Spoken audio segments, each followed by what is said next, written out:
Yes, ladies and gentlemen, my name is Jack Farmer, and this is the Evolution of Movies show. But I am not alone. I am joined by two men, but I'm sure if you added up their abs, it'd add up to 12. Ladies and gentlemen, it's Andy Rossi and the returning James Shippey. James, where have you been?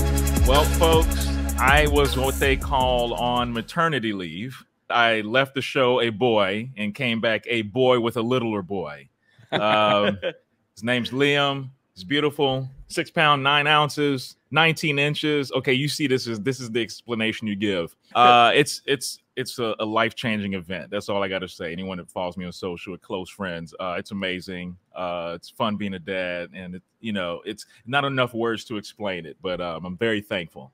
So you're done, right? Because it was 3 weeks we gave you off. So now that's it, right? You don't oh, yeah. No, I'm back to, I just handed the baby off to the wife, Andy Rossi just getting back to work. So you're done with this time off, right? Yeah. We're good now, leave's right? over, this whole kid thing, you're not, it's not going to get in the way of our thing going on, right? Well, I mean, at 7 years old, he's got to go off and become a warrior, right? Yeah. Oh, of course. Of course, he's got to start paying bills. He's got to get a job. Yeah, it's freeloading off of me and his mom.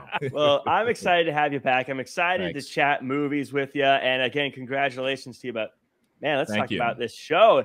If you're a returning viewer or listener, thanks so much for watching. Also, leave us a comment, subscribe, share, all that good stuff. But if you're new to the show, this is what it is. What we do is we watch movies and then we break them down and chat about them like it's a book club or something. But we call it the evolution of movies because every week we watch a movie that is 1 year after the last movie. So we started in 1990, then went to 91, 92. Now we're all the way in 2006. Next week, we're doing 2007. But let's stick with the here and now. Let's talk about right now today, and that is 2006. Let me take you back to 2006, a time when movies were all about one man standing up against the odds with hits like The Pursuit of Happiness, Invincible, and of course, John Cena's The Marine. But we're not talking about any of those. We're talking about 300, a movie Roger Ebert gave 2 stars, and IMDb describes as King Leonidas of Sparta and a force of 300 men fight the Persians at Thermopylae in 480 BC. I obviously did my research before reading that word. But Andy, we'll start with you. Had you seen 300 before? And what were your thoughts going into it this time? Yes, I have seen 300 before. I don't think I've seen it since I saw it at the theater. So definitely seeing it again was pretty much what I remember, which is a lot of ripped dudes in like a graphic novel sense. And I think that's exactly what you get. You get ripped dudes and graphic novel type CGI.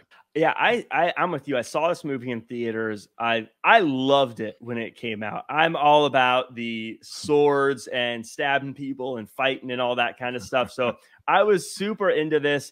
I did find myself saying, there's no way those abs are real a lot more than I did the first time I saw this. But James, whenever I start the show, I always let the person who picked the movie go last in sort of what they expected going into it. The person that picked the movie always gets to sort of describe why they picked it. Now, that means it's not your pick. Aaron picked it, but this would have been your pick spot. So explain to me, why did Aaron pick this movie?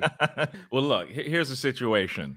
The swords and sandals thing was kind of big around this time. You had Troy, and I don't know what else. I just wanted to use that movie as an example.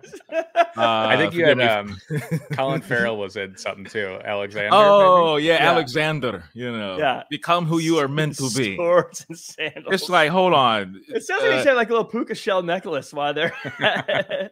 Yeah, but it's like, okay, Angelina Jolie is Colin Farrell's mom. Okay, I don't know about that, but good for him. Like that, there's a lot of Freudian things that are going to happen with that storyline. Yeah. But yes, with the swords and sandals thing, in Greek mythology, Zack Snyder said, "Hold my chalice," okay, because look, you thought that there was a lot of red meat consumed in the program. Let's be clear. These dudes were so prison ripped and on the juice, they might as well came to set with a needle in their ass. Okay. It was, there is no way even the extras are prison ripped like that. I mean, I don't know about you guys, but after watching this movie, I turned to my wife. Well, she didn't watch it, but I went to the room where she was with our son, and I was like, "Yeah, I need to start working out right now." Right now, you know, there's constantly King Leonidas. We love Gerard Butler, but you know, it takes literally 5 to 7 minutes for him to make a decision. You say, "Yeah, I don't know how that's going to turn out." You just let your wife talk you into a very bad decision, my friend, which always happens in these movies. It's always they're doing it over a woman or their love for someone and trying to prove their machismo, and that's how you get 300. Yeah, women. I tell you. Yeah. But James, it sounds like you and I park our car in the same garage. My girlfriend's not allowed to watch 300 either. Oh, no. No. You don't watch. A good point, Jack. Movies that I have not watched with my wife, movies like this, we're not watching Magic Mike. There's no way. I even heard it's a good movie, and I've wanted to watch it, but I refuse to watch it with her in the house. Anything with Brad Pitt. Yeah. Nope, not allowed. Yeah. Not allowed. Not allowed. Nothing Troy, with Bradley Cooper. Snatch. You know, Idris Elba. None of those people. That leaves only Leprechaun. That's the only basically she's allowed to basically. And it can't be one of the sequels because she likes Paul Rudd too, you know. Right. So because he's funny. He's so funny, he's attractive. And he doesn't age and blah. Yeah, he doesn't age. You just gotta watch Paul Giamatti movies. Yeah, basically. Sorry, that was mean, Paul. I know. Yeah, what Paul ever do to you? I know. Well, slept with my wife. No, oh wow. Well, again, if you're still watching this, thanks for watching. Leave a comment, subscribe, share, all that good stuff. 5-star reviews. Yeah. Let's start. This is 300. We learned that Spartans are thrown out as babies if they're too small and then tested in combat as children against grown men. Never retreat, never surrender. Dying in battle is pretty cool for Spartans. Leonidas, as a kid, kills a giant wolf, and so I guess that makes him king. In the present day of the movie, though, we're told that an army is approaching and King Leonidas is the one that provoked it. Andy, this is sort of the setup for the movies, showing us just why these Spartans are such dangerous, tough dudes, showing that they're all battle tested, but a bigger test may be looming as the movie gets started. Walk us through where you're at this opening stage. Yeah, the opening stage basically is just showing the early origins of the Spartan warriors, and it's crazy. I think at age 7 they start, their training, which is insane to me that a 7-year-old could beat my ass. But yeah, I mean, we get a glimpse of what we came for right away, and that's the abs. There's a lot of abs, a lot of ripped dudes, and I noticed that for all their muscles and all their weaponry, they have great shields, great spears. Not a lot of clothes, not a lot of, like, when they're training, they got the little boy has no shoes. I'm like, get him some shoes. He's like walking in the snow, but I guess that's maybe masculine. So I think it's just we're set up in the beginning that it's going to be a lot of testosterone the whole time. Like, it's just like, I see where this is going. It's just a lot of, as James said, this is just a lot of juiced up dudes just getting crazy here. I didn't realize how quickly that This Is Sparta comes with the slow-mo kick into the hole. Like, I felt like that was the scene where you're like, okay, I see where this is going. They give you a little origin. Gerard Butler kicks the messenger into the hole. And I was just thinking, where does the hole go?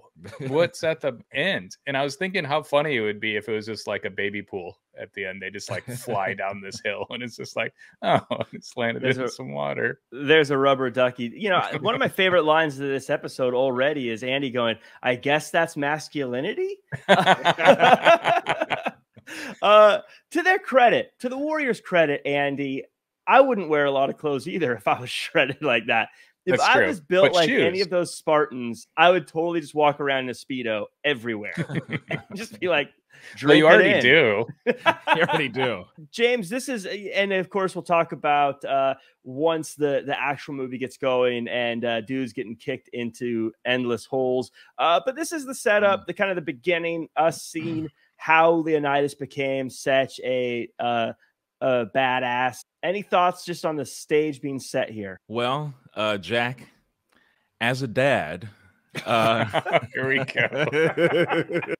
You know I've been sitting on that one, buddy. Yes. Oh, I have a feeling it's coming back too. Oh yeah, it's coming back every episode, baby. I'm gonna push for a segment, as a dad segment. Look, as a dad, as I'm watching the first 10 minutes, I'm like, yo, man, this is child abuse. Juiced up, you know, like I said, Zack Snyder said, oh, child abuse, hold my chalice. Yeah. I mean, this kid's in there with some grown-ass man getting slapped around. Hey, he had 6 years of not having that. Of course, they had 6 years, and once you're 6, okay, now it's time to become a man, right? And I mean, ironically, yes, this is 480 BC, or this is BC time, and you know, we've all been kind of coddled as here in the 21st century. Apparently. Yeah, right. You know, we're not out here having to fight for our food, right? So I thought it was interesting. It lets you know right away what it is. I mean, he ends up having to kill a wolf. Yeah, kill a wolf, like massacre a wolf. And I just kept wondering, because they didn't show it.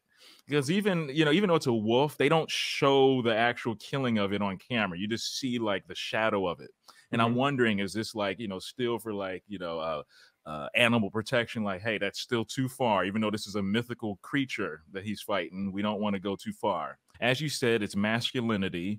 It's people killing things, killing each other, and then asking questions and pondering about it later. That's basically what this movie is. And let's talk about the movie. Let's get it going here. As the real story unfolds, a man with a collection of king's skulls shows up to chat with your boy. He says Xerxes is going to kill him if he doesn't bend the knee. But of course, Leo doesn't bend the knee. He yells the famous catchphrase and kicks the messenger into a hole. Leo crawls up a mountain to get the Effer's blessing to go to war. They're powerful gods and say, maybe don't go to war. Leo says, look, if we go now, we can win. They say, nah. But he convinces them to go talk to the Oracle, which is a chick that does underwater dancing. And she says, everyone's going to die. But hey, it's a Sparta holiday season, and you can't fight during the holidays, meaning that it's nothing like Christmas.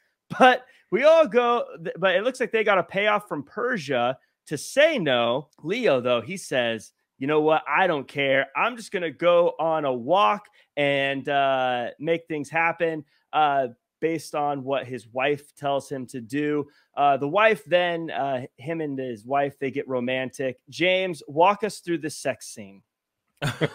Yeah, there you go. Go straight to it. Yeah. Well, look, even Leonidas, he's got the weight of his country on his back, and she's like, "Oh, so these old men keep you from pleasing your wife?" I'm like, "Come on, there's a chance I might die tomorrow. I'm sorry if I can't perform like it's our first night together." A chance? I mean, look at the way these guys live. The odds are he's not. The Vegas odds are not in his favor. I don't look. Why did he have to kick that guy inside of the well to nowhere? I mean, couldn't they have talked about it? Or I don't know. Maybe the guy was too incendiary. But the thing that did stick out with me is King Leonidas. What he does, he looks. Everyone's watching, and I get it. It's like it's like a schoolyard fight. Someone's challenging you. What are you gonna do? You can't get punked in front of your people, right? Because then you lose credibility. But he does that thing these guys in these swords and sandals movies always does. He turns to his wife, who's never fought. Well, actually, she kicks some ass later on in the movie. We love her part, but they haven't fought a day in their life, and they just do this like that, kind of the head nod. But that's kind of the beginning. That's what would you say, Andy? That's kind of the inciting incident, that whole thing. And then his wife giving him the go ahead, like, hey, you have your honor and your duty. And it just kind of snowballs into the rest of the film, and he makes decision after decision where he can't stop, and he has good reason to, because like I said, they can't, you rather die with dignity than live like a slave, and that's kind of the whole premise. I can't take the knee to this tyrant. Yeah, but you didn't answer Jack's question. You were supposed to break down the sex scene. It's slow-mo. The whole time is this like slow-mo sex. It was hot. You're right. The whole movie was is in hot. slow-mo. Oh yeah, so much slow-mo. It's a slow-mo. I mean, you thought John Woo directed that scene. Which is so true. Do you remember that Chappelle sketch where he says everything's cooler in slow-mo? It's just like him at the laundromat, and then it's like, let's see that in slow-mo, and it's just like this crazy like whole scene. I felt like that too. It's just like sex scene was probably 2 minutes, but they're like, oh, let's put it in slow-mo. You guys mentioned something. What was that hole that he got kicked in? What was it built for originally? And I was thinking to myself, if you're the messenger, why would that be where you stood? Yeah. Seems like a silly place to stand, even if they're friendly. Yeah, first place, you're like, all right, hey, it's good to be here. Whoa, giant hole. Stay away from that area. Yeah, let's go talk over there. Let me go talk over here. You guys have a fence around this or something. This is a liability. I think there's a lot of points here where in the very beginning, they say that it was Leonidas that provokes the 1,000 armies, and you see the guy with all the crowns of kings that have been conquered in the past. So we're also being told, look, this is a very dangerous army that's coming no matter how awesome Sparta is. I think there's some storytelling there. One thing that I didn't necessarily enjoy, it was fine. It was fine in the movie, but it didn't really play a part later. And this always bothers me, is that these weird god creature things with the outbreaks on their mouth or whatever, they didn't really play a point. Like, they're basically like, hey, can we go to war? And they're like, nah. And he's like, I'm going to go anyways. And then like that whole scene never again plays a part. I guess the only thing that mattered was that they got paid off. That's true. And I mean, in one instance, I know what you mean, because it's also kind of like the gratuitous, like, is it necessary to have the harem and be like, it's weird. I don't think that ages well. I feel like they needed that part just so you can have like an actual plot. Because the rest of it, I mean, moving on, it's just fighting and heads getting ripped off. That's true. So you needed something in the beginning to be oh, I think this is a storyline. And then later it's just like, let's just get crazy. And as much as those, like I said, the machismo of like the Greeks and mythology, this and that, they're like always kind of leaning on their elders, right? Or these people that have been deemed to like can see the future, and they won't do anything. It's like the superstition is like, turned up 100, right? So it's like they're always going to these elders that are, normally hunchbacked, or, like I said, got boils on their skin, God bless them. There were no dermatologists back then. It's always that. Yeah. But I guess it does make sense, because I guess they're also showing us that Leonidas doesn't listen, and he basically will do, he'll do things his way, and he won't listen to whatever power tells him not to do something. Yeah, that's a good point. They tell him no, he basically does what he wants to anyways, which is kind of comes up more than once in this movie. That's true. Very true.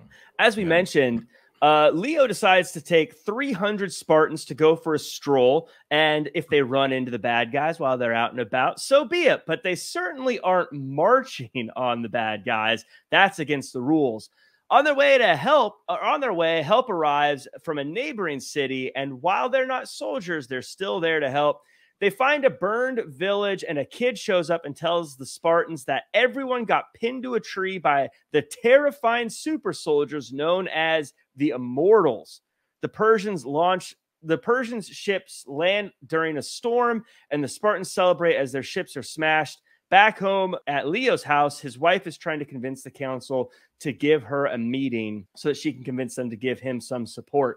So this is them basically going to where all the fighting is happening. This is them making their journey there as things get tougher. Now, James, I'll start with you. There was a line in here where they say that Leonidas's only regret was having too few men to sacrifice. Again, showing that like he's basically going into this war saying we're not coming home. Yeah, I mean it's kind of, you know, you say maybe the warrior's way or whatnot. I mean, in movies like this, you know, I mean, it's 300 of them, and as great as they are, they're going up against an army of, I don't know, what is it, thousands? They said the 1,000 army. 1,000 army, right? But it still like it's more than that. 1,000 armies. Oh, 1,000 armies, right? Like, so they're outnumbered, at least by a little bit. I'm no math major, but they are outnumbered. Look, it's not looking great. It's not looking great. But that's kind of like this whole thing about hubris and like ego when you're that good at something, right? And, you know, because let's say if his army wasn't that great, they would have never marched there. I mean, those 300 soldiers, you know, and these are the best soldiers in Sparta, right? I don't know. When you watch a movie like this, it's two things that are playing. On one hand, you're like, hey, this is entertainment, but you're also just seeing like, oh, this is where bad decisions can lead, or you know, is this, you know, are the themes? Is this like an allegory about hubris? You know, what it can lead to, or like a lack of patience. It's cool, but yeah, you know what's going to happen. We all know they're going to, you know, you rather die in a blaze of glory. Because I come back to this again, he keeps bringing up the fact that him bringing himself to the knee, even though Xerxes and all his minions keep telling him, hey, you can be the warlord, right? They keep saying you can be the warlord of something. That doesn't sound appealing to him. It might sound appealing to us. To a certain extent, right? Who wouldn't want to be a warlord? Andy, do you want to be a warlord? Yeah, do you want to be a warlord? Absolutely. I was going to actually ask you, Andy. This is something that stood out to me. Is they say how Gerard Butler, Leonidas, he doesn't say "I love you" because you've got to be tough, you got to be strong, and this just sounds problematic and like toxic masculinity over in Sparta. Well, and can we talk about so you're talking about the narrator says he doesn't say "I love you." Yeah. How does he know? He's nowhere to be seen during that part. I had a problem from the very beginning with the narrator. For one, his voice isn't that interesting. I'm like, where's Morgan Freeman? Or, you know, give me some kind of British accent. Better get busy living, get busy dying. but so he narrates his brain, his memory is amazing because he's remembering there's a lot of battles. There's a lot that's going on. For you to remember everything that's happening, and he doesn't have a notebook. He's not like writing it down. He doesn't have a journal. And then even he's doing the narration at the very end to motivate. That's a long story he's given before these guys got to go into battle. But I'm thinking like he wasn't there at the final battle, yet he was narrating that portion. He's narrating the parts with Gerard Butler leaving Circe. How does he know all this? Like the whole time he's just like narrating all this stuff. I'm like, I think he's embellishing, and it's supposed to be a true story. Yet there's like rhinos, like giant. Maybe he's off camera. You know, like if it's a comedy, they're talking about someone, then the camera shows, and he's like in a corner. He's probably there watching this. I needed that then. Yeah. He's doing what every guy does when he talks about a fight he was in. He acts like he beat people up, even though he got. What really probably happened is they got ran over day one, and then the guy ran away and was like, I'm just going to tell everyone we fought really hard. Yeah, exactly. I do think this was a cool thing, though. They show all these people pinned to the tree, which is terrifying. But then they talk about how there's a group called the Immortals, which sounds terrifying also. But now, even though without seeing them, they're sort of creating at least I thought, this like rival to them that, oh, maybe they're not like as tough as Sparta is.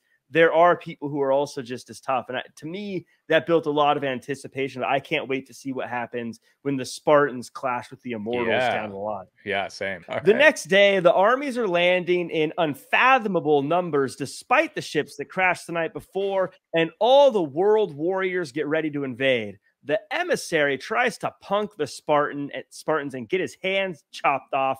The emissary promises a lot of arrows for their actions. Meanwhile, the creature that had been following wants to be part of the fight, but Leo says no thank you. But the creature isn't having it and says Leo is wrong.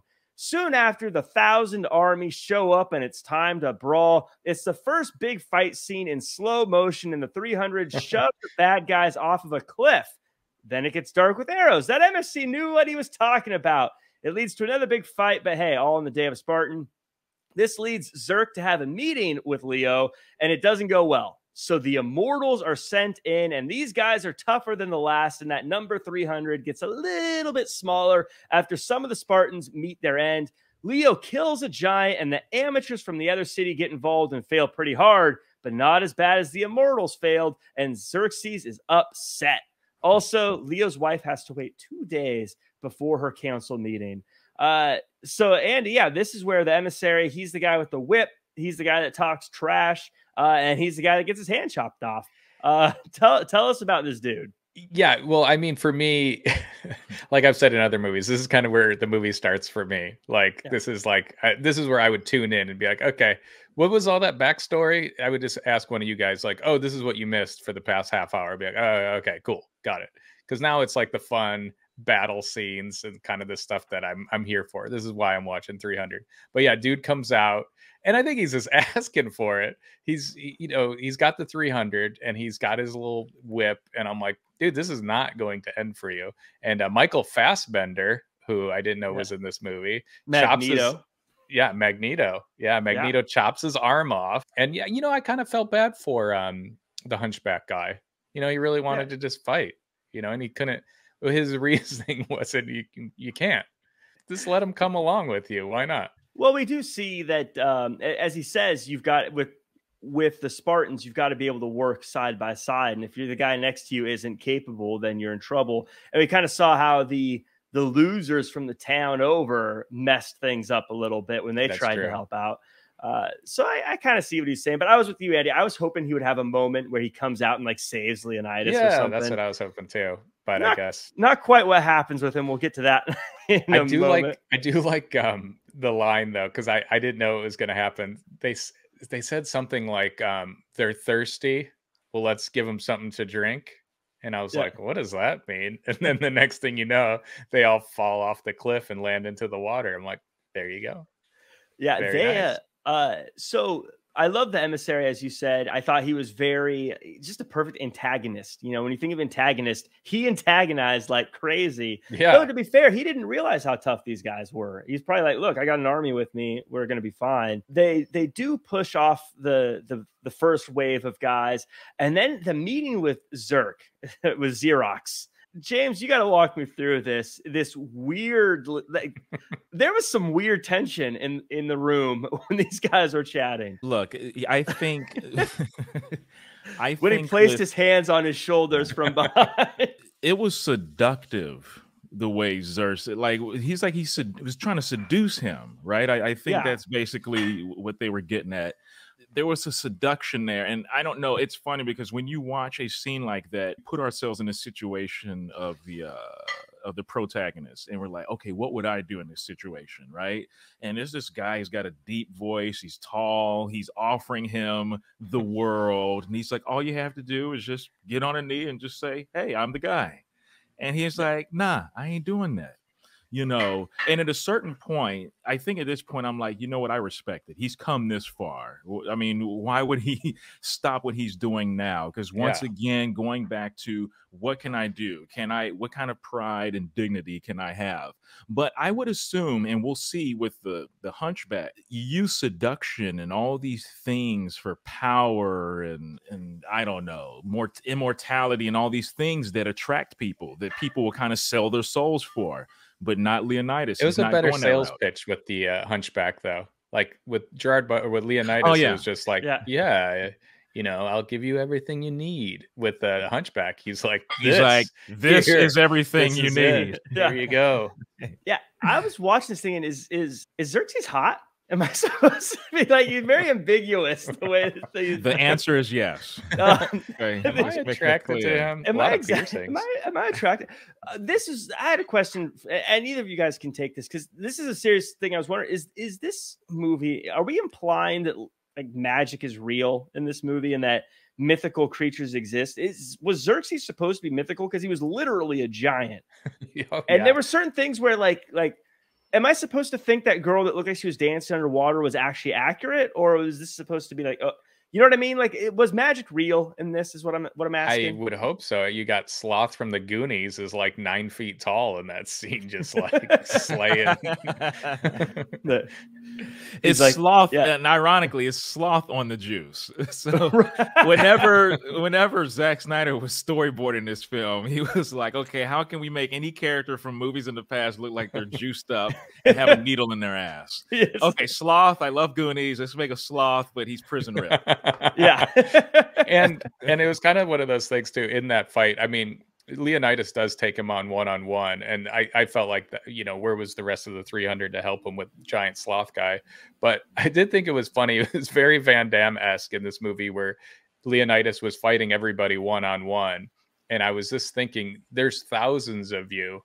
I would just be with like 20 of my buddies and be like, hey, fellow soldiers, there's 20 of us. Let's just all, you know, attack Leonidas at the same time. But it's all like that one-on-one kind of battle. And I wonder if that's just pride, like you have to take them on one-on-one. But I felt like they could have taken the 300 pretty quickly if they would have just like all gathered at one time. I mean, I think that's action movie 101. Because there's always these moments where like people are running and he'll like bash him away with a shield, and then they just keep running behind him instead of like attacking him. I'm like, where's that guy going?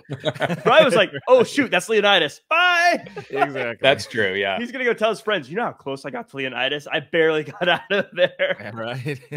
But I was also thinking this though. Xerxes actually, like, I don't know why. I was thinking, like, realistically, why didn't Leonidas say yes? Literally everything he wants. That's what I was. Okay, see, we're on the same page, Jack. Yeah. That's what I was thinking. It's like, just say yes. You spare all your men's lives. You figure it out later. But then again, we wouldn't have a movie, right? Right.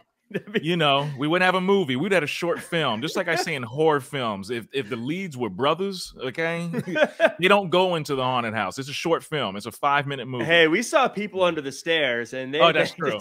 yeah, they went completely against that trope, obviously. So if us three were the Spartans, we'd all not look nearly as impressive, and it would be over quickly because we'd go, sweet, that's a great deal. Yeah, take the deal. I would have stayed back and watched the women and children. You guys can go fight. I'm a lover, not a fighter. They'd be like, no, look, guys, I'll hold down the fort. You know, I can cook. You know, I can help out. You know, over here, make sure the rooms I got to build clean. A fence around that hole. Yeah, I got to build a fence around that. Would be my job, personally. I got to go check on the Oracle again. Yeah, I got to go check on the Oracle. Make sure she's okay. Now it's time for the barbarians and their rhinos to take a stab at the Spartans, and they fail as well. So do the magic throwers. None of the different armies work against the Spartans. So a terrifying looking dude with saws for arms cuts off a general's heads, and more armies try their hands at the 300, including elephants. Eventually, one of them kills the general's kid, giving us our first heartfelt death of the movie. The creature that wanted to be a Spartan joins Zerk, and I can't really blame him, all things considered. He shows Persia a back road to surround the Spartans, and while the non-Spartans retreat, Leo says his 300 are going to go down swinging. Meanwhile, Leo's wife is talking to the guy that is going to give her support in the council, but she's got to trade her body for the support. This is where we start to see that things are falling apart a little bit, whether it be the younger Spartan getting killed, maybe just the numbers game adding up and showing that Leo's wife isn't having a good go of it so far back home. I want to start off, and Andy, we'll start with you. This is a something I thought that really stood out about this movie. Like, one of the biggest things in takeaways, obviously visually it looks cool, but I thought the character design looked amazing in this movie, whether it be the Immortals with their masks, the barbarians, as they called them, with like the body paint and the rhinos, and even Xerxes and stuff. Just incredible character design here. Oh, yeah, totally. It totally reminded me of like my favorite part of I'm going to say WWF, because when there was the WWF is like that, mid to late 90s, when you had all these, like, I think the Undertaker was kind of coming around during that time, but I don't follow wrestling as much now, but I feel like now it's more like they have first and last names. It's wrestling, not wrestling. Yeah, wrestling. But you had, you mentioned earlier the Marine John Cena. He's this John Cena. Where back in the day, I think you had a guy named the Warlord. Berserker. You had a barbarian. You had the Road Warriors, the Legion of Doom. So it felt like that to me. I really liked it. Like, they all had their like gimmicks and like their costumes, and like the Immortals were terrifying. The costume design and the wardrobe choices, I thought was probably the best part of the movie. The Immortals were another group. I was wondering if if magic is a thing in this movie, because they took off one of their masks and they look like a creature of some kind. But yeah, I thought it was weird that they were billed kind of early on as the toughest ones, but then they got dispatched, and round after round of you could tell these were supposed to be armies from different areas of the world, and they're like specialists. They're the Green Berets of all the different armies. I thought it was interesting too for the Immortals. They dropped all those dead bodies, and I'm like, oh, they're gonna drop all the dead bodies on the Immortals. They only dropped it on the one guy, right? Like they're just like, they push all these dead bodies, and they all fall down, and you got one guy. They're great fighters, but the 300 weren't the best strategists in the world. I mean, I think they found a good spot to hunker down, but outside of that, they didn't really do. It was really just kind of like, come and get us. Yeah, and James, I want to talk to you about this. This is as we're seeing wave after wave after wave of the 1,000 armies. How much balls do you need to be the guy leading the charge against the 300 at this point when you've seen so many go down, and you'd still have that guy, like every time someone came, there'd always be the guy on the horse in the front, like, yeah, I'm gonna hit him first. I mean, I think that's what makes it so easy for the 300 to dispatch all these different armies. They obviously know what time it is, and I'm just wondering, in these kind of movies, it's similar to like the bad guy before he kills the protagonist. He explains his whole plans, you know, like he explains the whole plot, what he plans to do, and then he leaves the room for, you know, a lower henchman to kill him. He don't want to watch it. He doesn't want to watch it. But, you know, you think in movies like this, like, why not send the baddest of the baddest first? Get it over with, right? Send in your Green Berets. But, you know, you don't have a movie then. So, because it's funny, we say the Immortals, but, you know, how immortal are they? They're kind of easy to dispatch. 300, if it wasn't for a betrayal, which is tantamount in these kinds of films, these swords and sandal movies. Swords and sandal, I still love that. Yeah, yeah. And I think I said swords. I for some reason, I don't know how to pronounce swords right. I think I got that from, what's the movie? The Princess Bride. He's like, use your sword, you know. Yeah, you got to put some stink on that W. Yeah, you got to. You got to put the little W in there. But, I mean, this is tantamount. If it wasn't for that betrayal, I mean, we're assuming 300 would win this battle. They were some badasses, man, like, which is like really kind of like awesome to see. But, you know, it's that hubris once again, that confidence, because they also, at a certain point, one of the guys from the other army came to them. He's like, hey, our position has been compromised from the guy you turned down.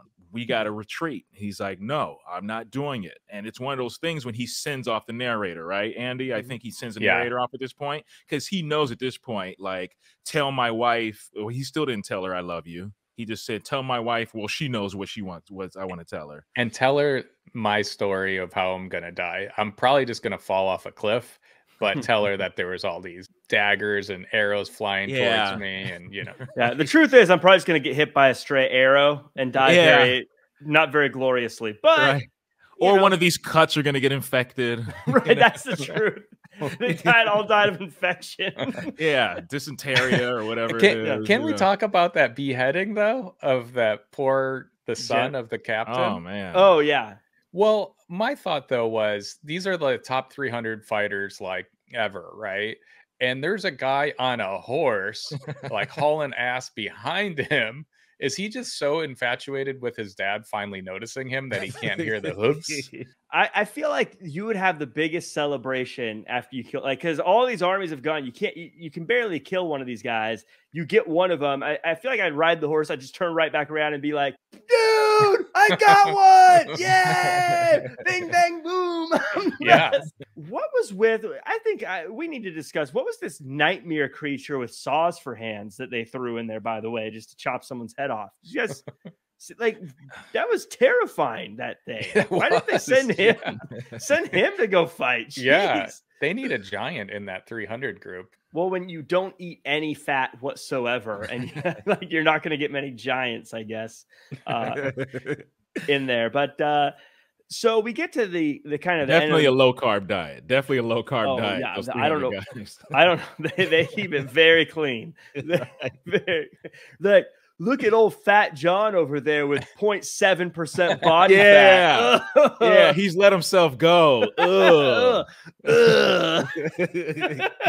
They were also he's like, I had an apple. That's it. Oh, an apple. Jeez, just letting yourself go. There's sugar in apple. You can't have an apple. people. There had to be like a gym on set, like where they were just like, oh no, 0.8 body fat. There had to be a gym right behind the camera. What are you talking about? Not even just on set. You think it's in one of the honey wagons. No. It's right. They got like a bench press right behind the camera. Gerard Butler's like, I'm kind of thirsty. Can I get a glass of water? No, you don't. Not until we're done filming. It is funny though. I have a personal trainer friend, my buddy Brent. Shout out Brent. I've done the 300 workout where you do like the workout that these guys were doing, and I'm like, yeah, I can do that once, and then I'll never be able to do it again. Like I feel like these guys were doing it like every day, all day, just rocking that, and I'm just like, oh, so that's what it takes to get that type of body. I will never have that ever. Yeah. I mean, it's got to be tough watching this movie for those guys too, looking back and being like, I'm never getting those abs again. Never happening again. I was thinking about that. Like with Gerard Butler, is he, after this, was he in any movies where he was showing off his bod? I mean, he's always plays a badass in movies, right? One of the last ones I remember is what is it, Olympus Has Fallen? Isn't he like the best like badass in a movie in that movie?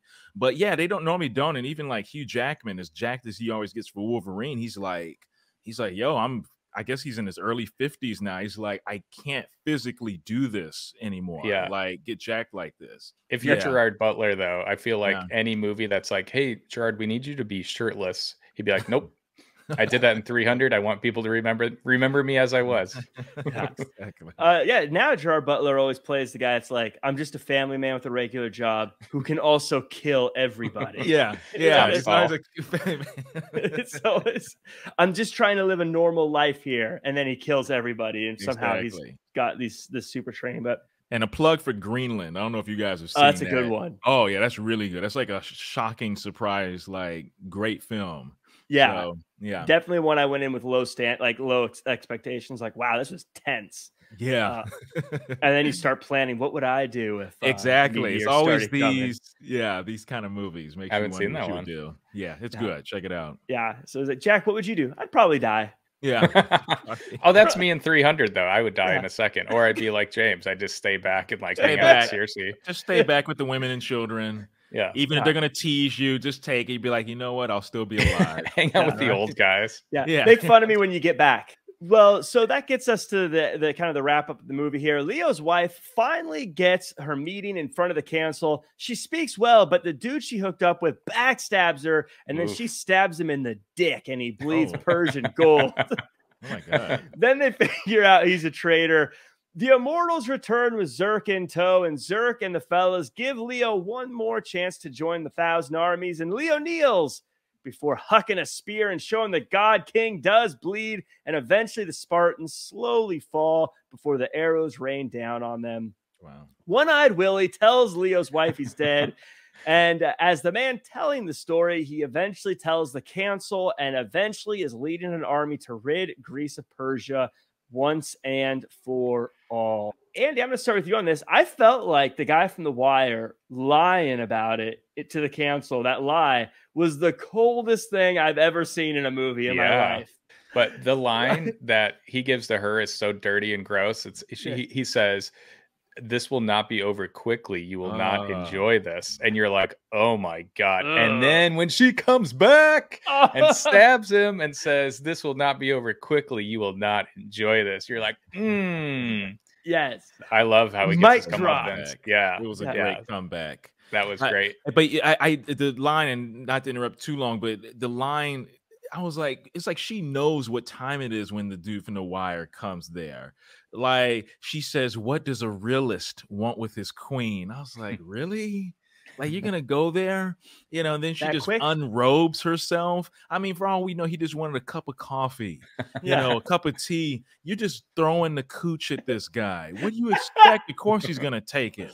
He's like, I was actually just hoping for some money, but okay. all right. Let me, you know, he's undoing himself. Our ideals line up, actually, but if you're just gonna do this, okay. I guess, yeah. James, that actually kind of leads me to a question. Something that really confused me here, or I found interesting, is they spend the whole first part of the movie talking about how every son is like made sure that they're a warrior, and they go out and they learn to be warriors and act as warriors, and everyone seems to have the same mentality. But I don't really understand who's this council, and like, what is this guy from The Wire? Like, why isn't he a warrior? Why aren't they all warriors? Where did they come from? It's good you bring that up, Jack, because like I said, you need the balance of it, right? You have like the brawn, and I'm not taking that away from him, but then you have like the brains and the cunning.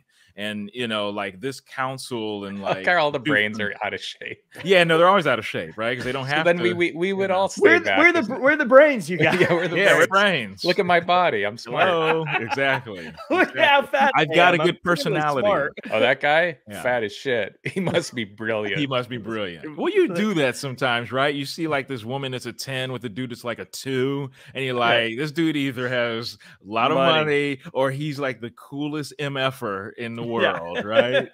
I think that's the thing, because these guys are also showing without the brawn, you can be just as effective, even more, because these guys are the ones kind of really making decisions. Because it's not until which is a great comeback when, as you said, Andy, when she stabs him for like humiliating her in front of all those politicians. And I was worried when he humiliated her, were the politicians going to be like, yes, look at this woman, this, this harlot and this and that. But it wasn't that simple. And, the convenience of him having the gold from the Persians. I mean, that was great. Yeah. I mean, look, at that point, we suspend our disbelief, right? It's like a video game. Yeah, we can't be like, oh, well, I just saw a sloth giant. I bought that, but I don't buy the, the gold in this dude's crotch. Yeah. So, but I thought that was a great like call to arms moment. And as you mentioned, and I don't know what you thought about this, Andy, I know we were making fun of the narrator earlier, but I found it to be pretty rousing at the end when he was wrapping up his 2-hour story to the soldiers. I have so many problems with it. All the soldiers are dead because they were attacked while he was telling his story. I was just thinking that. Imagine being like all those guys like run on adrenaline. So to be like, let's go, and then it's like, hold on. Got a quick 2-hour story for you. Only there's no microphones. Only like the first 15 guys can even hear the story. Yeah. The rest the of guy, me in the back, going, what? What's happening? Imagine the other side. Imagine the other side, though. They're like, today we're going to kill Sparta. And he turns around and goes, oh, wait, their guy's still talking. Because Sparta's bad. Yes. Is he still going? What's he saying to those guys? We got to fill time until they're ready to fight. Anyone have any? Starts doing crowd work. Like, where are you guys from? Yeah. Oh, you're from Jersey. I've been to Jersey before. Oh man, look at the. You're right. Like, I didn't expect the other guy to keep talking for so long. Yeah. Still out there, huh? You guys want to get lunch? Yeah. Right. Persia just leaves because they're bored. They don't actually win the war. Yeah, especially because the old leader, Leonidas, he would just yell out, for tonight we dine in hell. And then it's like, oh, here they come. And does that sound appealing? We're going to dine in hell. Like, who wants to do that? Like, I want to dine in heaven on some nice sheets with a nice steak and a beautiful woman by my side. There's nothing courageous about being stabbed in the middle of a, some sort of mountain. Yeah, that's a weird. I feel like I'd still be like, "Hey, Xerxes, is the deal still on the table? Still stand? Can we talk about this?" That Hunchback guy seems cool. I like to hang out with him. Did the Hunchback get killed, or did he get and away he with didn't. it? That's you remember Leonidas tells him like, "Hey, you will be," and which that was a weird line to me. You will live forever. What does that mean? I think he meant you'll live forever as a traitor in the story. Okay, that makes sense. You wanted to be a Spartan, but now you'll always be remembered. You'll live in infamy. You'll be always part of the story of infamy of being a traitor. No, I see what you mean. But yeah, the dude still got his harems. He didn't get. It would have been poetic for him to get like a spear through the head, or someone to kill him, or through one of his bubbles. Andy. I would have helped him out. Maybe if he would have got hit with the bubble, it like straightens us out. He's like, all of a sudden, he's like tall, like all of a sudden keeps growing. He's Xerxes. Yeah, he's like, I'm actually more powerful than all of you. Something that kind of resonated with me this watch through, though, this was 2006, so kind of still fairly new, the whole war on terror and 9/11 and everything else, not too far in the rear view. I don't know if you guys noticed this, but there was a lot of freedom isn't free conversation in this movie. And I'm wondering if that was stuff that was added, because there was definitely a very powerful narrative of that here in the United States about the time this came out. I don't know if that's just something that stood out to me. That it also made me think as I was watching this, not to take the political route because that makes it weird, but I noticed obviously it's Persia again during this time, but all the armies, none of them were actually called where they were from. You know, it was never like, you know, the Immortals. It wasn't like saying these are the people from this country, or the Romans. The barbarians weren't from this country or anything like that. It was purely just these kind of fake names, I think, to kind of cover up that, so it didn't feel like there was anyone getting called out outside of Persia, which is who it was. Hey, what do you call it? That's look, man, I've got baby brain. Look, when you don't get much sleep when you have a newborn. But what I was going to say was, that's a good observation. Every film, as we see, and it's funny, the evolution of movies, right? The films are a product of their time. You know, you always want to think about that, right? So, like, even this is a different movie, and I'll say this quickly. Like when Dark Knight Rises came out, it was about like kind of the haves and have-nots, and I think it came out in 2012. And this is, you know, about 3 or 4 years after the recession, you know, and stuff like that. About, you know, so it's always like there's like these little themes that filmmakers, you know, very good filmmakers always put in their films. But the best filmmakers, what they do is they try and make it subtle. They don't hit you over the head with it, and that's kind of like the mastery of storytelling. But yeah, I mean, there's a little bit of that. And this whole thing about freedom and this and that, that's kind of a timeless thing when it comes to war, and maybe trying to, justify the means to an end. But, you know, ideally, you hope not to go to war, right? You know, different filmmakers' hands, that whole theme and those things might come off differently. And that's kind of the beauty and beast of art. Right. And I guess the last thing I'd say is, the storyteller, before we wrap up, and I'll say this and then you guys can just give your final thoughts.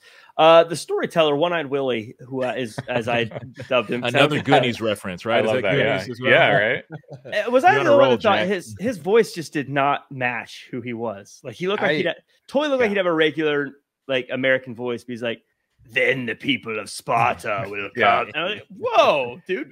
Quit vaping. You're killing your vocal cords. Yeah, it didn't matter. I know I keep talking. Usually I don't like stay on a tangent like this, but he threw me off the whole time. Yeah, I think that was it. He didn't have like a great look about him. Like, I don't know, the voice. I don't know. He looked modern. He looked like a guy you see. He did, like today. Yeah, like Starbucks, right? Yeah, or like a coffee bean. Yeah, yeah, and they'd be like, what size do you want your drink, warrior? He was like, remember in Dodgeball, there was a guy named Steve the Pirate or something. Dodgeball. I felt like that was that. He was just kind of living in this pirate world. And I'm like, bring him in. I would have sworn that the voice belonged to some dude who was like 70 years old. That's what I was thinking. Like some old, grizzled old man that's been through, you know, countless wars. And how did the storyteller know that they did this awesome move where Leonidas bends down and then Fassbender jumps? They had another when Fassbender cut that guy's arm off too. That was pretty awesome. It was like a slow-mo, but he does another like slow-mo like jump. He jumps off Leonidas, stabs the guy, then Leonidas throws a spear. I'm just like, that was awesome. But the storyteller, he wasn't there. He just made that shit up. Made it up. What really probably happened is they got killed in their sleep, and it wasn't that. Yeah. Oh, they all just got dysentery and died. There's dysentery everywhere. Right. He's like, maybe I won't tell that story. How about this? He also made it sound like he got forced to leave. What probably happened is he was like, later, suckers. Right. He tells the story. Only one of us looked back, and it was me. Yeah. His eyes actually fine. Right. Or he just threw some dirt in it before he got back to camp, to Sparta. Just so, I'm gonna throw some dirt in here, and you know, punch myself in the eye. I thought it was a fun movie. I think it did what it was supposed to do. But James, any closing thoughts on it before we wrap it up? Yeah, look, as you guys said, I think I hadn't seen this movie since it came out. You know, it's better than I remembered. It's good action. Plot is extremely simple, and like I said, I was very surprised they get straight to the point. I thought it was a little bit more meandering. Most of these movies doing a lot of setup beforehand, but there's not much except for King Leonidas. Who is he? Why is he the way he is? Which I think is pretty obvious. But yeah, I thought it was good. It's a simple, easy watch. You know, it's not Goodfellas. You know, it's not, it's not Schindler's List or anything like that. It's not gonna make you think. Although that would be cool in Schindler's List to have like some of these 300 guys kill the, kill the Nazis, that would be good. Hey, that's a good idea. Tarantino spin, you're right. That comes later, and it has Michael Fassbender in it then. So ironically, right? Oh, we'll get to that. Yeah. Now that you mention it, though, now that you say it, it is kind of funny. They're like, hey, look at this guy that was beaten up his whole childhood, thrown out into the wilderness, lived on his own, killed a wolf. Let's make him the ruler. Could you imagine a president like running for office? Like, well, unlike my opponent, I lived in the wild until I was 18. You're right. You'd be like, I know what it's like to kill dinner. You'd be like, I don't know if I trust this guy. What about the guy from The Wire? He seems level-headed. Yeah, right. What about the old guy with all the pus in his ears?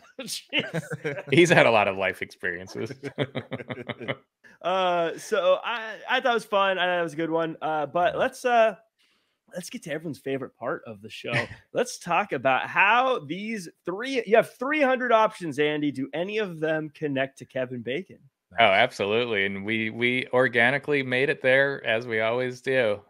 Good old Michael Fassbender was in Inglourious Bastards with Brad Pitt, who was in Sleepers with Kevin Bacon. Attaboy. Easy peasy. All roads lead to Sleepers.